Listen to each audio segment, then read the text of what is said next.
So hi there, USPCA members. It's Larry Lynch, president of USPCA, and we're excited to have you here this evening with our favorite marketing and photography expert, Amanda Richardson, and it's always a great time. So I'm not going to belabor the introductions because Amanda's been with us a few times now, and every time that she's in, we get rave reviews. And so I do want to open. I know that we managed to accidentally drop this in over Yom Kippur, for which I am sorry, but I'm going to remind everybody that all of these are always recorded. They're posted on our YouTube page, and they'll be there by tomorrow. And I know Amanda has some extras to go with this particular event tonight, so we'll make sure Rob has all that posted up there with it. And the great thing, Amanda, about these kinds of events, unlike our live events, is I don't have to tell anybody where the bathrooms are or what to do in terms of breaks. Everybody's home, they can do their own thing. So it's going to be a blast. I do want to remind everybody that on the bottom of the screen, we have an area that you can chat. There's an area there for Q&A. I would try and use the Q&A box if you can. But Amanda's got so much to say and do. I'll monitor Q&A for her as well as chat. So if you want to throw something out there that's a question, she loves that. And always a chance to engage with probably one of our most popular and best speakers. So Amanda, we got about an hour here, so let me turn it over to you and let's make the most of that time. Great. Hi, guys. How are you?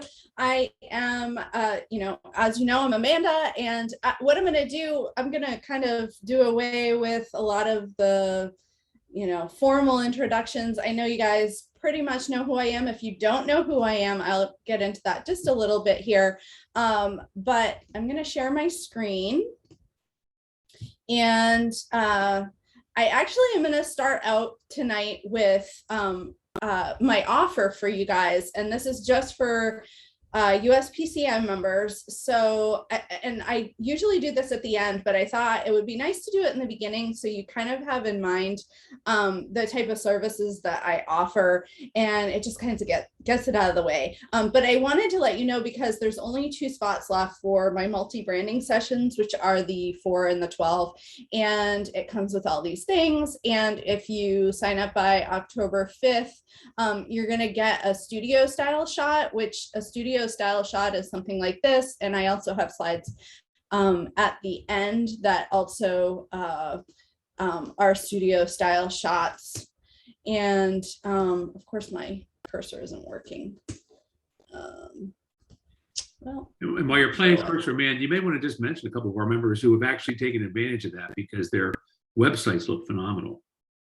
Yeah, so this is Chef Adam's. I was gonna say this is from our shoot with Chef Adam, and he is he is outstanding. So I have celiac disease, and he is a 100% gluten-free chef. So this was a huge treat for me because I got to eat everything you see.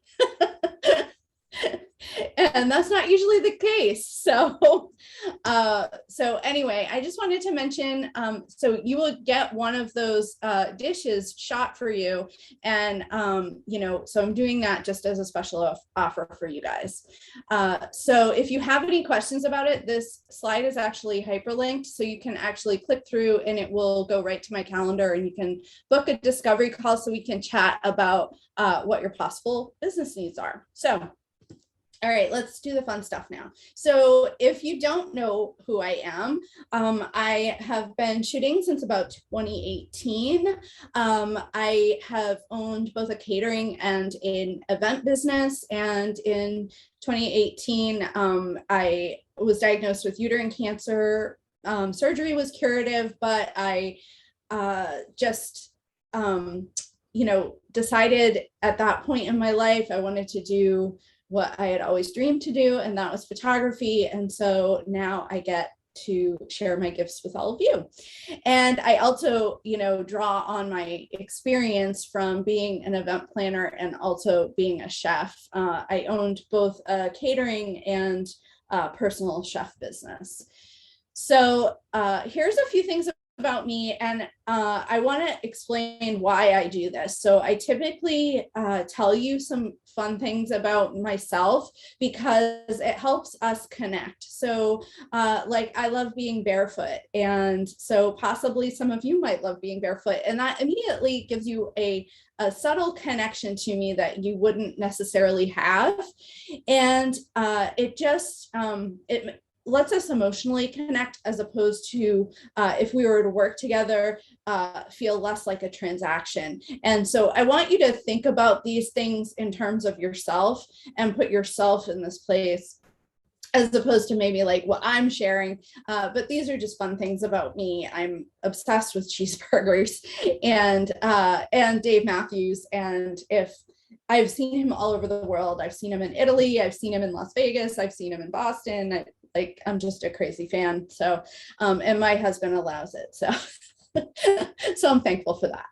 And all right, so let's move into the fun part. And I'm kind of going a little bit fast because I do have a lot of information to share with you, and I want to make sure we hit on it. And we only have an hour, and I want to make sure we have time for Q&A. So that being said, I have 5 principles that I want to talk to you about, and I'm going to give you action items that you can actually implement into your business, and not, there's no fluff here. We're going to dive into things that you can actually apply and set into motion for yourselves. So the first question I want you to ask yourself is how you set yourself apart in your industry.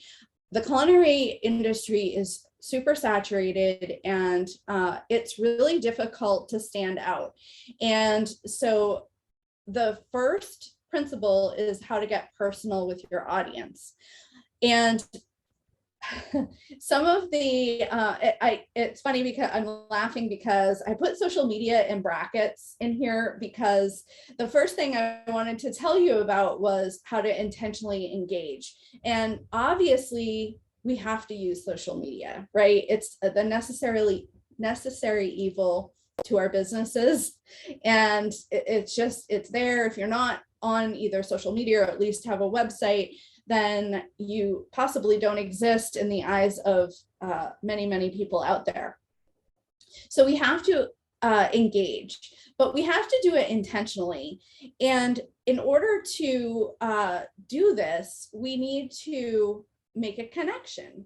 So if you saw that I posted something that said, like, I love being barefoot, and you love being barefoot, you might message me back and be like, oh my God, me too, or something silly like that, or cheeseburgers, or something along those lines. So you want to connect with your audience on a more personal level. It doesn't mean you have to share like your innermost thoughts or get political or anything like that. It's just a way of connecting and being intentional about the way that you're connecting, and not just being transactional. And I'm sorry if you hear the dog squeaking her toy. She and I had a discussion about it before we began, but I don't know if she listened. Okay, so next we're gonna create relationships, and they're gonna be built on common interests, like I was saying, and personal experiences. And again, being intentional about the way that you interact. And so outside of social media, and being intentional about the conversations that you have with people, I get a lot of inquiries from chefs, and a lot of new chefs. And I don't work so much with new chefs, but I am always willing to have a conversation with them, because their first question is, how do I get my first client? And my answer is always, you have to build a personal relationship. My best advice is to just really first touch your local network of people that you know, people that family that you know, maybe people of people that they know. Really reach out, let the world know what you're doing. And that is the absolute best advice, is just getting that first client, is in building that personal relationship and setting those client expectations and telling the world about it. You have to be willing to shout it from a rooftop. Hey, Amanda. Yeah. Because we kind of agreed I'd jump in there periodically. I love what you're saying about that intentional, because you'll sometimes see people thinking of networking is that it's all about me. And when you agree that at the end of the day, engaging people in a way that's all about them first, getting to know them and understanding who they are so they feel a better connection to you, is a great way to network rather than just saying, hey, I'm Larry, I'm this, I'm this, I'm this, I'm this, I'm this, and then the person's falling asleep. And it kind of lacks sincerity sometimes versus, hey, I'm Larry, I do this. I see you do that as well. Tell me more about it. And then kind of going from there, making that tighter connection. Yeah, being genuinely interested in what the person is saying, whether or not it's about your business or not. I 100% agree. I love the word sincere. It goes hand in hand with that intentionality and authenticity. It's just, I think networking, in my opinion, has got a really bad rap. Tell me if you agree. It's definitely not the best word. Yeah, it feels like almost like a dirty word these days, and I think it's been misunderstood. And so if we could kind of reframe it in our brains, I think it would make a huge difference. And then I have on here having conversations both prior to, while you're trying to gain that client trust, but also being genuinely interested in them as a human being while you have them as a client, or even after you have them as a client. So like you're trying to build a friendship beyond, just a client transactional relationship. Oh, and she's squeaking. All right, so I'm gonna flip now and talk about the second principle. And the question I want you to ask yourself is how you stay connected to your clients. And so the clients, your clients are not only they're not there to serve only when you're face to face with them. There are times when you can take advantage of them being your client and drawing on that relationship and creating that repeat business or those word of mouth referrals. And so there's ways to generate that client connection. And beyond a client connection, then you think in terms of a community. So if you bring all your clients together, if you think about, and I think about chefs in terms for this particular piece of advice in terms of the in-person events, is think about your higher end, luxury clients that host events in their homes or host events in various locations that they hire you in for. What if you were to create an annual event that served those clients? They didn't have to do anything. They didn't have to plan anything. They didn't have to pay for anything. It was all for you. It was all for them by you. And you served them just to say thank you and to create that feeling of community. I can't tell you how much that would be huge. For me, personally, I thought of this because I'm actually planning something for my clients, because I want them to be served in a way that they're always cooking and planning events for other people. And I want them to be able to put their feet up and kick back and not have to worry about that. So that's, and then I thought about it in terms of your businesses, and it really would serve you just as well. So creating that sense of community, also bringing all of those people together in one place. If they're like-minded like you, they're most likely going to be like-minded together. So they're all going to have some things in common. It's going to be an easy environment for people to build relationships.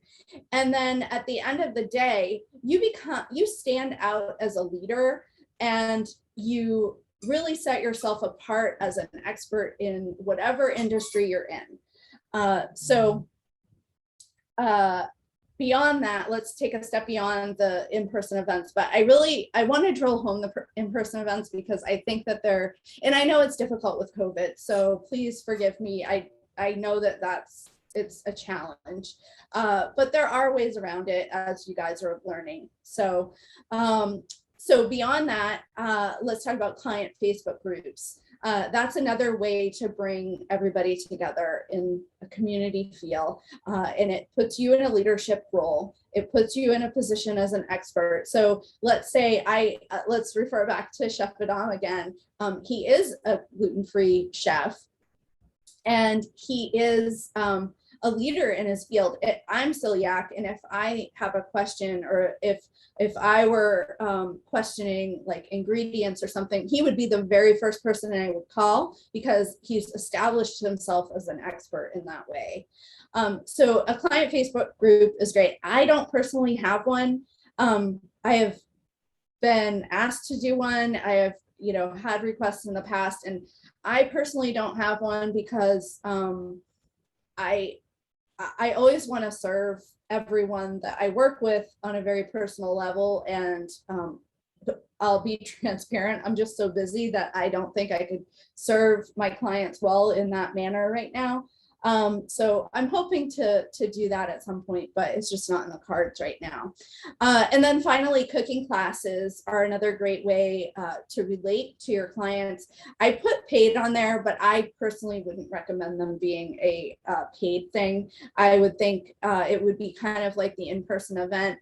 My vision for it would be, say, if you want to have like Italian night, and say, I'm going to bring all my clients together and teach them how to make ravioli. And then we're going to, the sauce will already be made, and you throw the ravioli in, and you guys all just sit and drink wine and, have some pasta and bread, and make it a full carb night. And so, but these are just things that you can do to bring people together, that grows your personal relationships and creates a sense of community and leadership. And I'll tell you that leadership factor is huge when you're trying to stand out in the marketplace. So next, let's talk about gifts. So the surprises.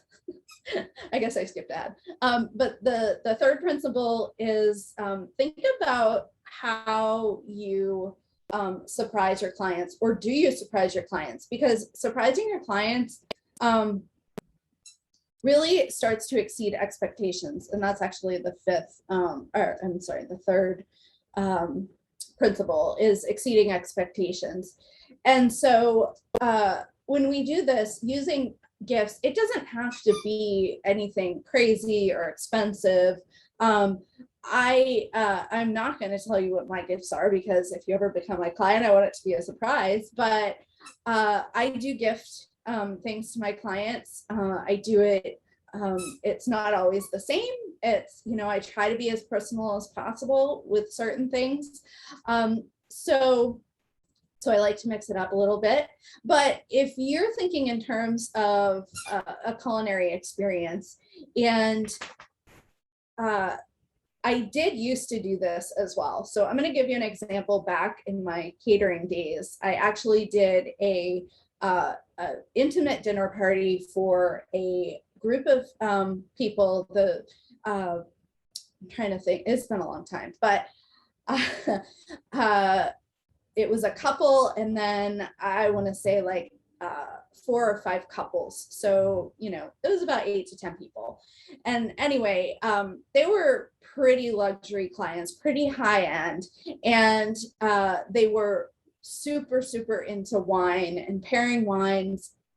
And I had a pastry chef at the time, and she knew a lot about wine. So what I ended up doing was I had her create, they obviously were getting a dessert, but I had her create like a pre-dessert, which was just like a little tiny tartlet. I bought a special bottle of wine that she suggested go with it. It's a little tiny tartlet, and, it didn't cost a fortune. It was, it had to be quality, because they appreciated quality. So it just set me above and beyond what I had to do, what I had to provide. And I surprised them at the end of the meal. And I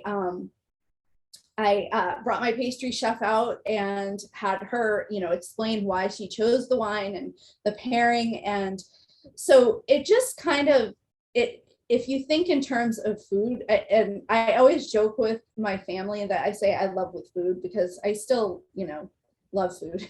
And when I, think about taking care of my family, I always think about it in terms of like, what can I make them out of the kitchen? Because that's, how I always loved with food with my kids. And so that's how I used to think about my clients when I was a chef. So it's just a side, suggestion for surprising your clients. It also makes you a hero, but you can be a hero at an event without providing them anything, that costs money or anything. You can really just go above and beyond in some small way. I will say it kind of goes hand in hand with staying organized and having a well-trained staff.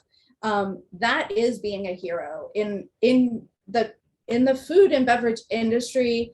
Better than anyone else that it's hard to find well-trained staff. So if you have a system in place and it makes it look like everything is going seamlessly, that is being the hero.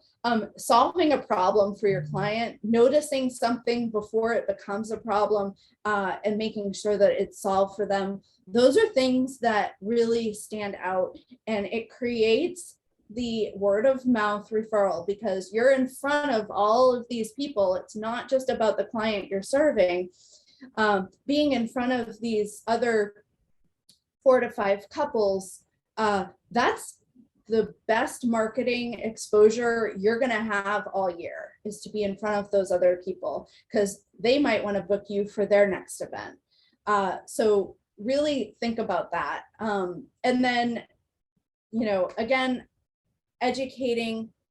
I'm huge on educating, obviously, but education and is the key to really standing out above the competition, setting yourself as an expert. I know I'm drilling all these things home again and again, but they really are what make you special. So I really want you to sit and think about these questions that are asked in the slides, and you guys will have access to these slides. So don't feel like you have to madly write everything down.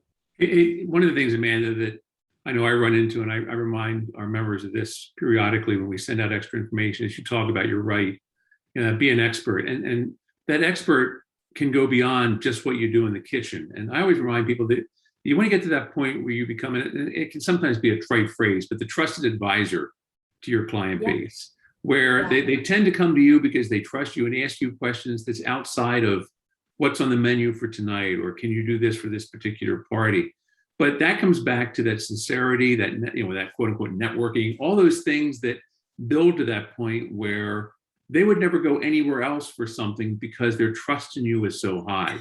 So you're right, that be an expert and educate your clients really envelops more than just your culinary skills to so many skills that are existential to that. They're connected, right? I mean, you're not going to give medical advice.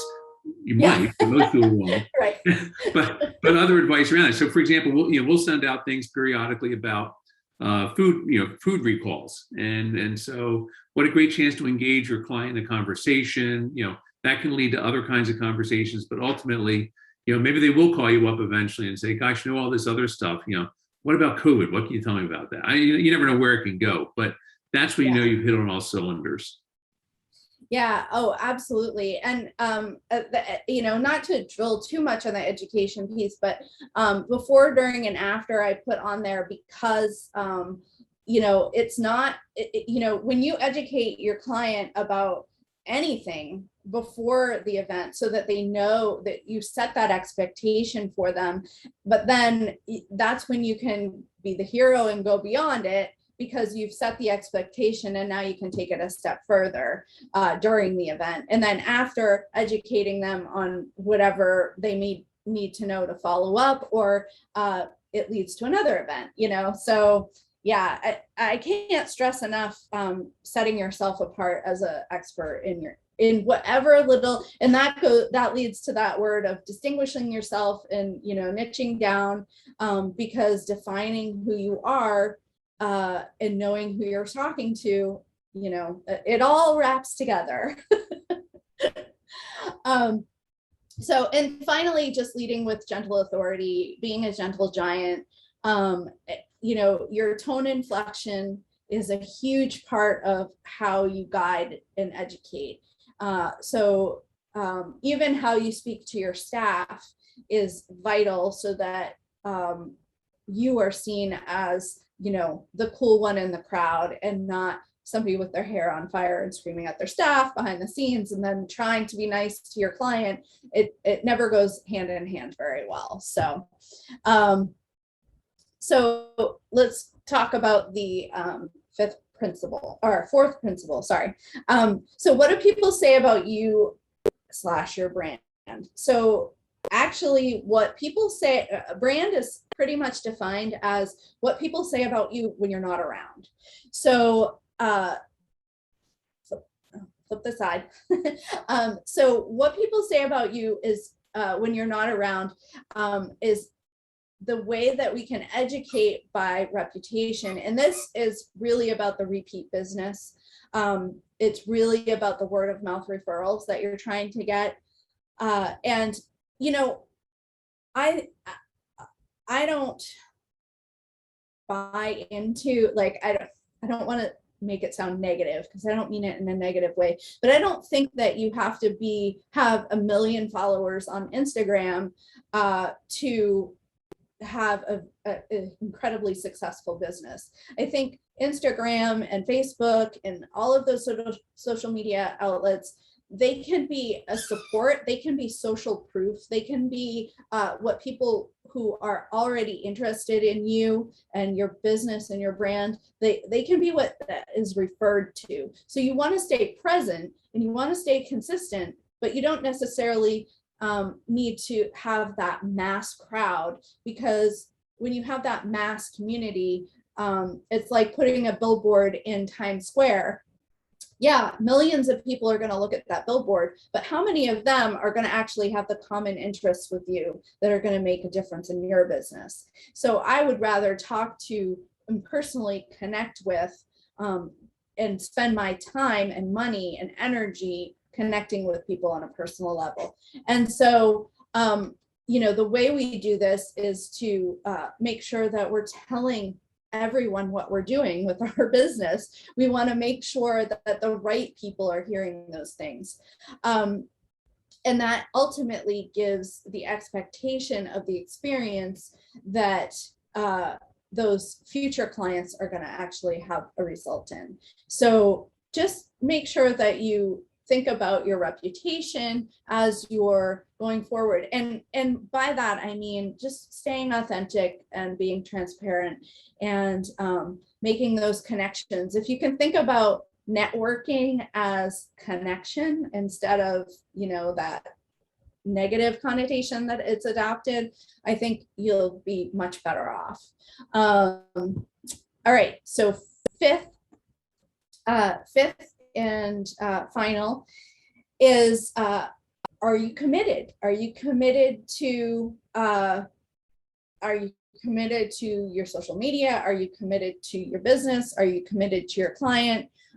Let's think about these things, because being a confident leader, I think, is what holds many people back. And Larry, you correct me if I'm wrong. We were actually talking about this before we hopped on live, but I find confidence is a big challenge for a lot of people, especially when they're just starting out. And it goes hand in hand with being an expert, right? Because they don't feel like they've arrived almost, and you don't necessarily.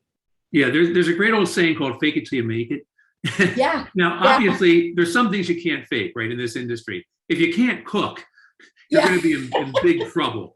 But I think that demonstrating that confidence in knowing it. So if you are good, then you got to show them that you're good. A lot of people come in with that fear that they're really good at what they do, but they don't have the confidence to convince others that they're there as well. I got up the other day and just, I'll digress just for a moment, but I had to do a program yesterday morning. I even forget what day of the week it is anymore. So yesterday morning, I had the little program on the state of the restaurant industry. And it was an interestingly stressful time because I had a half an hour. And of course, these other people kept talking, going, all right, 25 minutes. All right, 20 minutes. All right, 12 minutes. So I'm comparing things off. But one of the things I always share is telling them how I got into this piece where I'm now representing the entire restaurant industry when it comes to all things COVID and safety. And I shared, when I left Disney many years ago and went with this first, took on this first organization as an equity partner, the idea was it was all about certification and food safety. And I told him, I said, now the challenge is I knew nothing about food safety and I knew nothing about certification. And yet here I am 20 years later representing this industry doing this. And I said, now that said, there's still a lot of people out there who would say that I know nothing about food safety and know nothing about certification, but nonetheless, I'm still doing it. And so much of that for me was I knew I could learn it, right? I mean, so for me, so the core for our chefs is they know how to cook. And that's so important to what they have to do. So what's all this peripheral stuff that I had to demonstrate? So I knew how to run a business, right? I understood all the elements of doing that. I had to learn all these things around certification and food safety, but I did. And, I knew enough when to shut up. I was at this big meeting like 4 months into the job, and it's this whole political hoo-ha around how the food code is developed. And somebody came running back to me and said, you need to go up there and tell them. And I didn't remember what the heck it was. And I said, oh, really? I said, let me explain something to you. I can sit here right now being quiet by myself, and I know how stupid I am. Or I can go up there in front of them and start talking, and they'll all know how stupid I am. Yeah. You learn how to frame that. But your point's so right, because a lot of times, a lot of folks who get into the industry have, again, tremendous talent, culinary backgrounds, but they've often worked for somebody else. And so that stepping out and having that confidence, it's that ability to say, my dinner is worth X. And, yes. I'm not going to cheap out on the price. I'm not going to, and my food is worth it and I'm worth it. So yeah, I don't want to belabor that, but that is such a critical point. Well, it's so funny you say that about, faking it when, you didn't know, because I had a similar, not experience in terms of like a public way, but when I first started in food photography, or in photography in general, I started with food because food was what I knew, right? So I understood food, I had access to it, and I couldn't drag my son out anymore to take pictures of him because he got sick of me. So I learned to shoot and edit food first, and then when I needed to shift and learn to shoot people, I was taking I was working with a coach, and she was a photographer, and she was like, okay, well, you want skin to look like skin. So I had to literally retrain myself how to actually look at people as opposed to looking at food, because it is such a different process when you're developing the images. So yeah, I can completely relate. And it's hard to step forward and say, and now, I'm totally confident in it. And now I train others. So it's, it all comes full circle. Yeah. But the confidence factor is tough. Absolutely. I agree with you. Yeah. So, and then showing up consistently, right? So, and that honestly helps you step forward as a leader, even if you don't want to do it, even if you don't want to show your face on the camera. I hate having my picture taken personally. But showing up consistently is the only way that you're going to kind of break out of that. And you do get more and more comfortable with it as time goes by. So really just, getting those relationships on solid ground, and then building upon those connections. It means everything to business. It means everything to marketing. I mean, in my opinion, marketing is personal because our businesses are personal. So the final questions that I just would encourage you to ask is, what do you want to be known for? What do you want people to say about you when you're not around? Hopefully they're good things. But what do you want to be known for is one of those questions that will actually help you on many levels. It will help you answer the question of how you want to define and distinguish yourself in the industry. Do you want to be known as someone who specializes in Italian cuisine? Do you want to be known as someone who is a traveling chef? Do you want to be known as a Caribbean, master Caribbean, I don't know. It could be anything, but it's those people that you're going to build those common interests and that common ground with that is ultimately going to drive your business forward. So I'll answer the question. For me, I want to be known as the photographer who will do anything for a shot. So and this is just silly, but yeah, I'll lay on the ground, I'll get in a closet. This one, I had a different one in here. I was actually standing on a ladder to get this shot originally.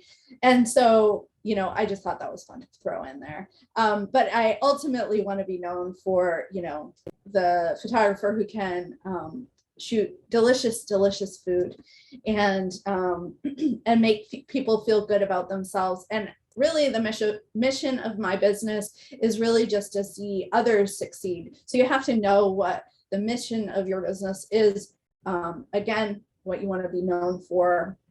And Larry, wouldn't you say, that really answers the question for everyone. If you can answer the question, who do I want to work with? That ultimately guides you and really helps you define who you are as a business owner. And I think the other piece of it too, it's the word that kept rolling around in my head as you were talking is authenticity, right? Mm-hmm. It's you got to be authentic. This is not out about, I think back when we were having the discussion a little while ago about networking, and this is not a combination. This is a person who's still a very, very close friend, but I have over the years tried to coach him to not think about networking as that chance to glad hand. And he was with me at Disney, and we had this big grand opening, the original grand opening for Disney's California Adventure. And this was Bob Iger, who had just retired as the CEO of Disney. He was just getting in. He wasn't the CEO yet, but and all the executives flew in for this grand opening shindig. And we're all sitting in this big theater, and I don't even remember where the heck it was, but Bob was coming out to talk and get done talking, and we all looked at each other and says, all right, $20 says so-and-so goes running down the hall to run up and shake his hand. And it was that unauthentic, superficial approach to it. And I don't think he and Bob ever connected, but yes. but it's that thing that just authenticity means just be you, and you can be authentic and confident. The two aren't diametrically opposed, because sometimes they think, oh gosh, being confident, I'm coming across as bold and that's not it at all. That's definitely not it at all. Yeah, so I went to dinner. I went to a chef's table here locally in town with a new restaurant. I saw they were advertising on Instagram, and my husband lives overseas, and we were talking, and I said, I got to call you back. I forgot. I got to, like this thing is way more important, And but it was a chef's table, and I had really no intention of like pigeonholing them into anything, but it was just, I knew it was going to be fun. And so I went just on a whim, and I ended up being sat next to the editor of the food and wine editor of the newspaper, and the managing editor. So it just, when you approach things in an authentic way, I think that the universe just gifts you with those great opportunities that, provide so much. I mean, it engenders loyalty because people feel like they're important. And it's not just they feel they are important. I mean, you have to give off that aura that makes it, and that, but that's what getting business all, because at the end of the day, as I share with a lot of the chefs when they're first coming into this, that when you first launch your business, unless you're one of that rare 0.5% that comes in with a whole bunch of clients right from the beginning, you're going to launch your business by spending a lot of time doing what we're talking about tonight. And that's getting out in the marketplace, meeting with folks, talking to them, doing presentations, all those things that just get to see who you are and what you do. And so, that making that connection, that trust level, you get people to say, oh, I want to be there. They stick with you. And when they stick with you, you don't have to be doing a lot of this out there Yes. shaking hands, speaking, all the things you want to, that you hate doing. You'd rather be engaging people in conversation and cooking. So, but this piece of it at this point is so important. One of the things I did want to point out to everybody, you were talking about the importance of photography a few slides back. And for those that are here tonight and for those who watch this after the fact, you have done a couple of great photography webinars for us. They are on our YouTube page. And so if you want to go back and I mean, so much so that I will share that I took some lessons from the iPhone. I went out and bought the iPhone. Yeah, that's right. I went out and bought the iPhone 12 Pro because of you. But I've had some fun things shooting in RAW and going back and doing some edits. I've sent you a couple of samples of things. Now, yeah. I do not shoot food because if anybody ever saw me cook, they would understand why. And as I shared before, that is one area where I will never be able to fake it because I will never be able to make it. I'm lucky to get the darn. Which is so funny that this is your industry, right? Sometimes you just trip over things. But I've also figured out my niches in this industry. So, that's the important part. So I can flip out and do other things as well. And Karen DeMont just popped in. She says, "I've seen you cook, Larry." Yes, I have done videos with me making my pizzelles during the Christmas holidays. So I'm not sure pressing cookies in a thing, but Karen, thank you. Counts as cooking, but it's a bit of a crap. Karen's shoot was so fun. We just did Karen's shoot recently. So yeah, that was so fun. And actually when I was talking about, a night, do a teaching class or something, I was thinking of her when I said, you gotta do ravioli because I think that's the next one we're gonna do. So there you go. It does make a big difference though. Yeah, for sure. But yeah, it's now, do we have any questions? Not yet. Not yet. I do want to ask though, for a lot of people that are starting out in the business, or even who are in the business, you were talking earlier about the social media. How deep should they go? I mean, there are so many social channels. Is it Instagram? Is it Facebook? We just started for the association a clubhouse club, and USPCA has its own Monday nights. Monica Thomas and Mark DeFoy and myself do a thing we call Down and Dirty Personal Chefs. It's been a blast. We get chefs together and we just talk about stuff that's happening in the personal chef world. But there's so many things that you can engage in. How does a chef dig through all the noise and figure out what works best for them? Well, I will say, it's for me personally, and I can only speak from a personal perspective on social media. I recently hired someone to start helping me with it. And the biggest thing is to stay consistent. Whatever you choose to do, make sure you're going to stay consistent with it. So like say it's Instagram. Instagram's a great place for personal chefs. In my opinion, personal chefs, a good place is Instagram.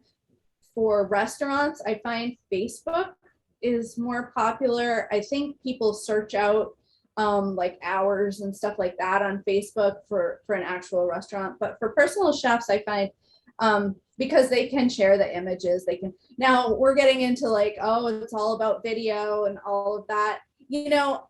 I struggled really hard. My social media manager wanted me to make all these reels and I was spending so much time. And I said, you know what, I'm going to talk about something. It can go into IGTV and they can just watch, because again, it's my social proof. It's not necessarily how I'm trying to like gain 1 million followers. And the other thing that I can say about it is just to pick one. Like, don't concern yourself with Facebook, Instagram, TikTok, there's so many, like you said, that you can't show up everywhere and have quality. But you can show up in one place and really put your all into it. So if it can only be twice a week, just make sure that it's on days that your general audience is going to be looking. Like I know for me, I don't post Friday to Sunday because all my chefs are busy on the weekends. So I know like there's no point in me like sharing anything that's of consequence on those days.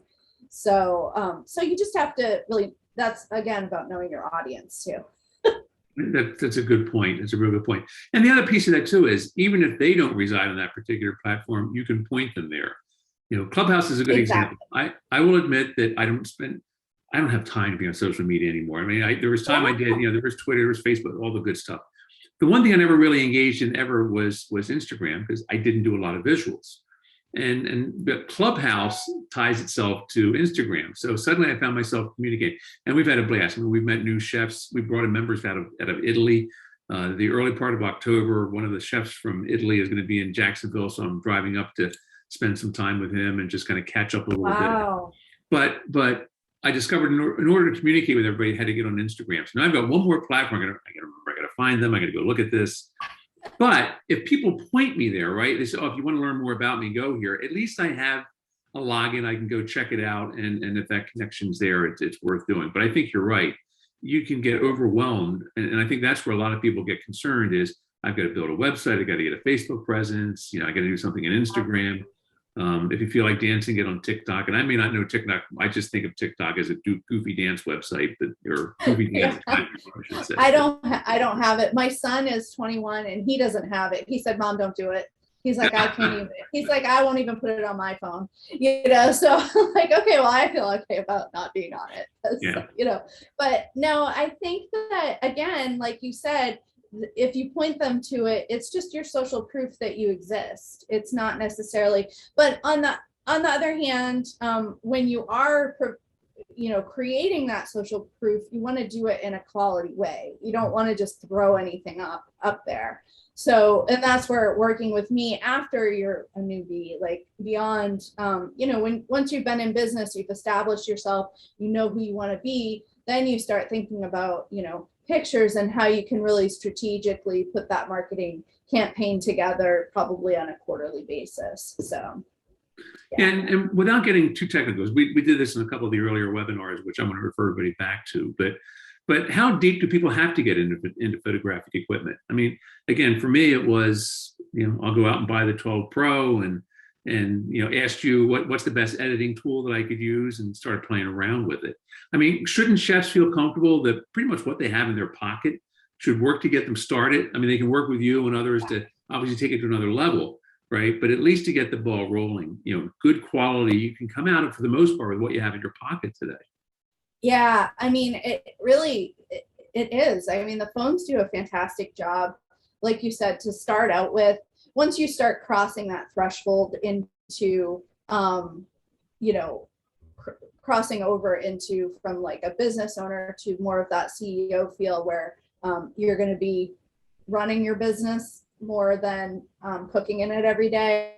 When you start getting into that, then you have to, up your game. But for the most part, as long as, your phone can take an image, you don't even need the apps. Sometimes you can edit it right in, your iPhone. I mean, they have great things. Sometimes I just tweak it a little bit, or they have their filter. I don't like the filters because they're I agree. Or, I don't know what they're doing with those, but yeah, you can really get a quality picture with the phones today. I mean, you can set yourself apart just with that. It's when you start, leveling up a little bit that you then want to make that investment. And it is something for, I will say, for new chefs. I've had new chefs reach out to me that I've said to them, I don't think you're ready yet, but let's talk about where you want to be. Like, it's good to talk with someone like me so that how to get there a little bit. Like, create a roadmap for yourself and know, like, if you want to invest in something like professional photography, let's make sure that you get ready for it, Yeah. Get a little bit of training, because it does make a big difference. And then you get into some of the deeper stuff, because you do want at least what goes up on your social media and your website to have that. You don't want grainy pictures. You don't want blurry pictures. You don't want things, you want the food to look sloppy. You want it to look something that's going to get people, this going to entice people. Or really close up. Everybody takes these like really, really close up pictures of like, I don't know, onions or chicken or something like, but there's no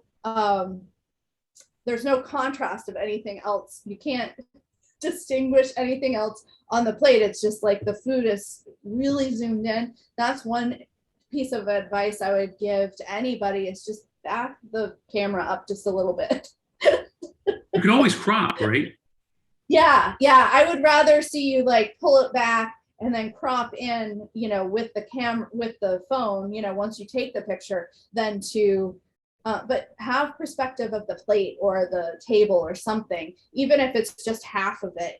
Sometimes that rule of thirds comes in. Yeah. So yeah. One of the great tricks I've learned, thank you, is that when I'm taking a picture, instead of pinching the photo and then you discover that everything comes out grainy, is just take the picture, the best possible resolution, and then use the edit tools to crop it, and then you still get a good, strong image without all the grain in it. But yeah, I've stopped pinching a screen. Yeah, and tapping, just to like tap to get that focus of where the focus point.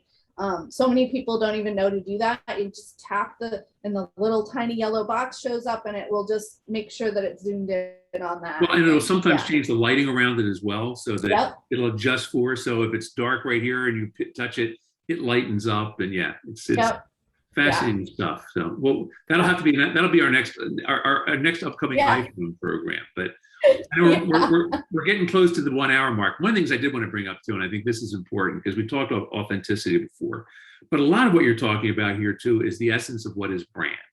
And I don't want to lose sight of that. And for anybody who's watching this, particularly members who are new and are kind of scratch their head and they think brand, oftentimes people think brand is my logo. I have my brand, I got my logo.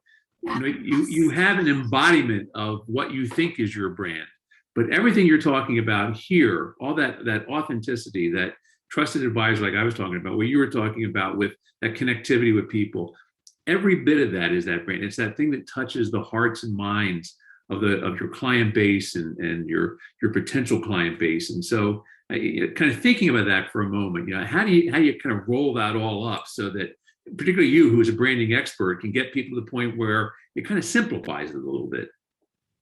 Yeah, I mean, I think the best way to think about it is your brand is what people say about you when you're not in the room. I've heard it defined that way a couple of different times in a couple of different ways, just of recent. And I think everything else overcomplicates brand. I think if you really think about it in those simplified terms, you begin to see how it relates to you personally, because people are not going to talk about your logo when you leave the room or your brand colors. They're going to talk about who you are and how you represented your business and how you created the experience with your clients. So I think all of that kind of interweaves together and creates your brand. And it's really, and that's why I think personal brand has been overcomplicated, but brand and personal brand, I think they're interconnected, and especially when, a lot of times as personal chefs, we're, one woman, one man shows for a long time until we start getting a steady clientele. So you are your brand. Exactly. And you can never forget that, by the way. Yes, that's for sure. Yeah. Well, we're hitting on closing time. So did you have anything to close out with before I say goodnight? And I know Karen's been here. And by the way, I had a great time with Karen. She visited with me in Sarasota, checking out the conference hotel. So and then we turned over to you the next day. Yes. And we had so much fun. She's such a delight. Yes, absolutely. No, I think just, make sure that if you are interested, you will have access to those slides. I have a link for that. I also have a link for Karen. She was saying thank you. We love you. Yep.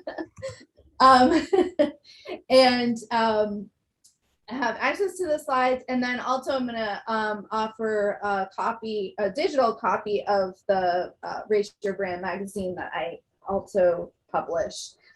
You should be getting your copy And Karen should be getting her copy here at the end of the week, I believe.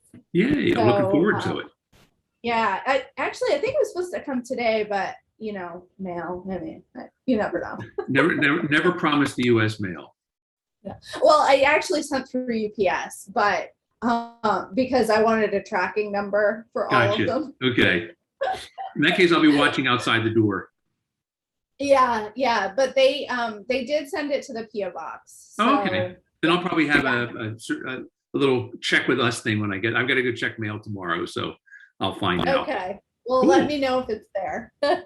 Okay. But yes, everyone will get a digital copy of that, as well as the slides from tonight. And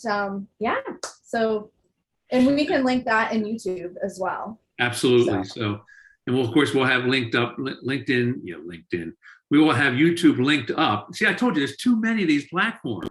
We'll have YouTube linked up by within 24 hours. And so the members who missed it tonight, I know YouTube has been a blessing for us, certainly as an association, because we get lots of views after the fact. And, lots of people have signed on and subscribed to the YouTube channel, and it's really created a great library. So we're looking forward to adding this session to it as well. And, again, it's always me when I'm talking to new members, pointing them over and saying, please, here's the link.